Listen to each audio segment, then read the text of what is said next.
We're going to start a new series today that's going to take us all the way to Good Friday.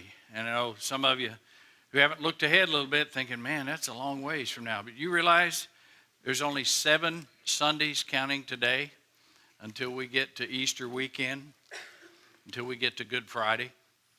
So there's not that much time. We're going to start a series that'll take us all the way to there. And to get us started, I want to show you some pictures. And there's 2 slides, 3 pictures on each slide.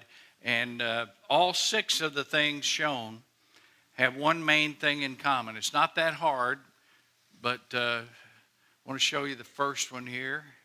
Anybody just from that know what they have in common? Good luck, right? Show you the others, common, a horseshoe, rabbit's foot, 4-leaf clover. They're all what we call good luck charms, good luck charms. That's right. They're things that if you carry it, wear it, hold on to it, rub it just right or whatever you're supposed to do. It'll bring you good luck, okay? Let me show you the next picture. Something wrong with this picture. What is it? The cross does not belong in a picture with a good luck charm because the cross is not about luck. The cross has nothing to do with luck. It is not a good luck charm. Okay? And let me show you another picture. I show you that one because that's kind of like thousands of crosses that I gave away to soldiers over my career. And just literally thousands of those have given away for soldiers to wear around their neck on a chain. And the thing I had to fight against with many of them is that it's not a good luck charm. You don't get special protection for having a piece of metal in the shape of a cross around your neck. There's nothing wrong with that. Nothing wrong with wearing them on a bracelet or wherever. But it's not a good luck charm. And in fact, after a while, I came to understand that that's the way a lot of young soldiers viewed them. And so after a while, I insisted that you, soldier, you have to do something in return for this cross. You've got to listen to me. Not long, but you've got to listen to me tell you that there's no value in that little trinket you're going to wear around your neck. The value is in if you understand what it stands for, that it represents that Jesus died on a cross for you. Now, I'm not stupid. I know a lot of young soldiers would nod their head and say, yes, sir, and take it, and then it was a good luck charm. I understand that. But some of them did more than listen. Some of them would allow me to help them understand what it really meant, that it meant Jesus was on that cross, paying the price for their sins. And so they let me teach them the meaning of the cross. And that's where I want us to go in this series. It is leading all the way up to Good Friday, the day that Jesus died on the cross. I want us to focus on the meaning of it. And I know all of you know something about the meaning of it. Probably very few, if any of you, think it's a good luck charm. But one thing I've learned over the years is that a lot of people who believe in Jesus Christ, and they're serious about that, a lot of them don't understand very many of the biblical specifics or details about what the cross really means. We tend to just kind of float along the surface of what it means. And so as we head for 7 weeks to the day he died on the cross, we're going to focus on the meaning of the cross in this series called It's Not a Good Luck Charm. In other words, what does the cross really mean? And the first stop in looking at this is in Romans chapter 3, verse 21. Find a Bible. If you didn't bring one, I promise you under a chair in front of you somewhere is a Bible. If you want to pick up one of our Bibles and turn to page 797, I think that'll get you in the neighborhood of Romans chapter 3, verse 21. We're going to read 21 through 26, Romans 3, 21 through 26. In there is a very famous verse that a lot of people know, Romans 3:23. A lot of you could say it, for all have sinned and fall short of the glory of the Lord. A lot of us know that one, but we seldom read what it says before it or after it. And in the verses that surround that, there's some important information about the meaning of the cross. And so I want us to start in Romans 3:21. It says, but now a righteousness from God apart from the law has been made known, to which the law and prophets testify. And this righteousness comes from God through faith in Jesus Christ to all who believe. And there is no difference, for all have sinned and fall short of the glory of God, and are justified freely by his grace through the redemption that came by Christ Jesus. God presented him as a sacrifice of atonement through faith in his blood. And he did this to demonstrate his justice, because in his forbearance he had left sins committed beforehand unpunished. And he did it to demonstrate his justice at the present time, so to be just and the one who justifies those who have faith in Jesus. Those verses, we may come back to them for some other things, but what I want to dig out of there today is, what does the cross mean to God? I think that's the place to start. I mean, it's all his idea. He's in charge of it. What does the cross mean to him? The cross to God means it's where justice met grace.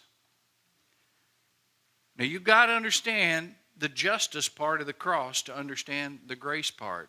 And it's the justice part that is not the most pleasant part, and it's the part that a lot of people want to avoid. But on the cross is where justice met grace. It's very evident that these verses are talking about Jesus on the cross, because verse 25 talks about him being a sacrifice and an atonement for sins through his blood. And in verse 26 says that God sacrificed him to show what? To show his justice. Several times in those verses, the word just or a derivative of it, justify or justice, is used. And verse 26 says Jesus was on that cross for God to show his justice and to show that he is just. And if you want to understand the grace part, you've got to first understand the justice part. Because if there's no justice, there's no need for grace. And in many places, the Bible teaches that God is a just God. What does that mean? It means that he is 100%, absolutely, perfectly righteous. 100%, absolutely, totally untouched, unblemished by sin or imperfection. Therefore, his justice means that he cannot violate who he is, because part of his nature is just. He's perfect. He cannot violate his nature to tolerate sin. Now, I know, some people would prefer to look at God like he's some big, friendly grandfather type in the sky, and he just looks down here and he grins every time we sin and says, "Oh, those people, I'm just going to forget about it." God can't do that. If he did that, that would violate who he is, his just nature. God cannot turn a blind eye to sin and ignore it. That would violate who he is. And folks, if the story stopped there, it's pretty bad news for us, because that famous verse in there confirms where we stand. It says, "For all have sinned and fall short of the glory of God." What does that mean? We have all fallen short of God's righteousness, of his justice, of his perfection. Every one of us have fallen short. And if that's where it ended, game over for all of us. If that's where it ended, that means that we would have to try to pay for our own sins, and our payment would be insufficient because we're not the perfect sacrifice, which means that ultimately, no matter what we did, it would be insufficient, and we would be banished from God's presence for eternity. Thankfully, there's grace. See, it's not the end of the story, because there's grace on the cross too. Verse 24 connects God's grace to Jesus on the cross. We're justified freely by his grace. Grace is the solution and the counter to justice. And grace met justice on the cross through Jesus. And what is grace? Grace is getting something good you don't deserve. Grace is the unmerited favor of God. It is the undeserved, unwarranted, unearned favor of God. Long time ago, I've shared with this church many times, somebody somebody knew that I was kind of simple-minded and that, hey, this guy's going to need an easy way to remember what grace is. And they showed it to me. And I've shared it with the church many times. I just want you to see what grace is. Look up here. Grace is God's riches at Christ's expense. Grace. Man, if you don't remember anything, remember that grace means you get the rich forgiveness of God and Jesus pays the bill. You get something you don't deserve if you trust him at the expense of Jesus.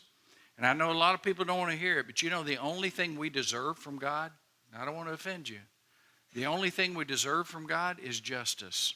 That's the only thing that we deserve from him.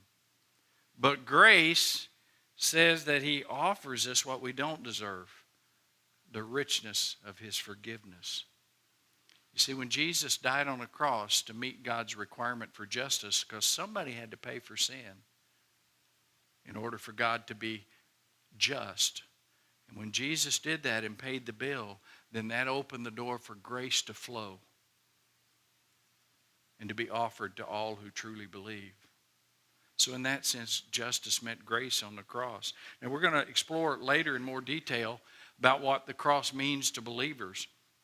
But I'm telling you, you got to start with an understanding of justice. You got to start with understanding that God doesn't take our sin lightly. It is an offense to his nature. It's not that it just irritates him a little bit. It goes directly against who he is. You got to understand that's God provided grace so that both justice and our salvation could be accomplished. And they met on the cross, which means you get to decide which one you want. They're both there. Do you want what you deserve? Or do you want what you don't deserve? And my vote is, I let Jesus pay my bill on the cross. I want grace through the shed blood of Jesus Christ. What do you want? I've shared a little bit about my father here before. My dad was in his mid-40s when I was born. If my dad were alive today, he would be 104 years old. He was born in 1910. So my dad grew up in a totally different era than I did or anybody else did here. My dad was the oldest. He had 4 sisters under him, and their father abandoned them. And my dad quit school in 4th grade to go to work. My dad had a strong work ethic. My dad was a stern man, though. He didn't grow up in a time when there was a lot of time for, goofing off. It was about survival. And so my dad, he was very stern, very strict. I'm not scarred by this, but I don't remember my dad ever telling me that he loved me, but I remember my dad showing me he loved me because my dad provided for his family.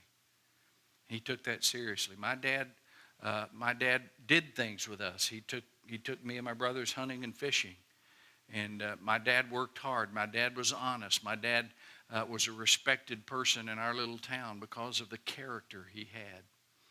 And so I don't remember hearing him tell me he loved me, but he showed me he loved me. And I learned a lot about those things from my father. But my father leaned much more heavily toward justice than he did grace. Okay? My dad had a very well-developed sense of right and wrong. And he believed firmly that wrong should be punished. I shared with you once before, my older brothers and I were in the house one day just acting probably pretty stupid, making a lot of noise. And my dad had a workshop in the basement under the floor where we were playing on. And he came up one time and he said, "Boys, cut it out." My dad would usually only tell you one time, and then it was time for justice. And he came up one time and he told us to cut it out, and we didn't cut it out. And so whatever project my father was working on, he stopped and he started another project. And he took a round piece of wood about that long, and he split it on the end, and he inserted a leather strap about this long in the end. Then he split the ends of the strap, and he came upstairs for justice. And that's what he used to administer justice to my backside. Until one time when I was a kid, we were remodeling our house, and there was like a hole in the wall where a light switch had been, and I dropped justice down the hole. But he found other ways. You know, my brother still lives in that house. I suppose somewhere in the wall of that house is justice. But my dad, he knew right from wrong. But I'll tell you what, I never got a spanking from my dad that I didn't deserve. Never. Now, I didn't think I deserved them back then. But I look back, I never got one I didn't deserve. And I do not think I was abused in any way. But my dad knew right from wrong.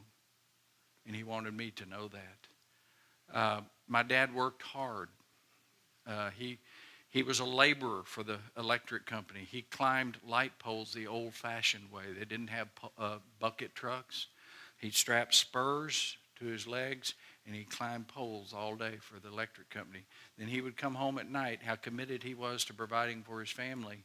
And he would work nights doing private jobs for people, wiring their houses, installing switches, plugs, things like that.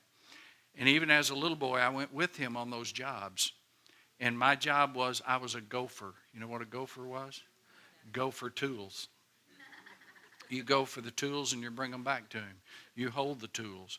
But my most important job was to hold the drop light so my father could see. And one of my dad's pet peeves was, don't be goofing off when you're holding the drop light. It's about where he could see, not about what I could see. And he would usually tell me one time if I started goofing off, boy, you better keep that light still. And if I didn't, there's some kind of justice coming. I remember one time I was on a job with him, and I was holding the light in my left hand. And he'd already warned me once, boy, hold that light still. And he was soldering wires together. And when he finished, he handed me the hot soldering iron until he needed it again. And about the time he handed me that iron, I got this tremendous itch on the side of my face. You ever had one of those itches that you're going to do whatever it takes to scratch it? If you have to stand on your head, you know, whatever it takes, the world is going to end if you don't scratch that itch. And I wasn't about to move that light. So I had a dilemma. I thought, well, I'll just scratch it with this hand. So I reached around there with that soldering iron in my hand, and I scratched it with a soldering iron. I didn't mean to, but that's what happened. And I burned about a dime-sized little place on the side of my face. Why do I remember that 53 years later, 54 years later, something like that? It's because 3 days later, we had school pictures at our school. And my third grade picture, I've got a dime-sized burn scab on the side of my face. But I tell you that knowing that in this modern day of parenting that some of you are gasping at how my father was. Oh my God, he abused you. No, you can determine for yourself whether or not it was justice or cruelty. That's not the point. The point I want you to understand is my father had a clear sense of right and wrong. And it didn't hurt me to learn that. And in that sense, the point I want you to get is God has a perfect sense of right and wrong. Perfect. If you think my father took right and wrong seriously, what I'm trying to convey to you is that God takes your sin seriously, and mine. And we don't like to talk about that these days. I mean, let's talk about the fun stuff, and let's tickle each other's ears. But let me tell you what. God wants us to understand His justice, and if you don't understand His justice, you'll never understand why there was a need for grace. It's not fun to talk about sin and punishment and justice. It's certainly not popular these days to talk about those things. And I have my own opinion about why that is. I think it's because we live in a day and time where there are fewer and fewer consequences for bad behavior. I mean, it's not my fault, is it? I mean, somebody else made me do it. I mean, it's not my fault. I couldn't help it, God. Let me tell you what, that never worked with my dad. Never. It won't work with God. We have to understand God has a perfect sense of justice. We live in a time when a lot of people want to say, well, I just can't believe that because, a loving God would never, punish anybody. A loving God would just forgive us anyway. And, I'm telling you, He loved you enough to provide a way, and that's called grace. But He won't violate who He is, and that's called justice. God takes what we do seriously. And until you understand how seriously He takes it, you won't understand how great the grace is that provides our option for forgiveness. Justice and grace were on the cross. Which one do you choose? Just so you don't think my father was like Simon the ogre or something like that. Let me tell you about a time I remember I got grace from my father. I got a blessing from him I didn't deserve. When I was a kid, I wanted to be a cowboy. And I dressed the part. I know, nowadays kids can't have toy guns, but I had a holster that had 6 shooters on both sides.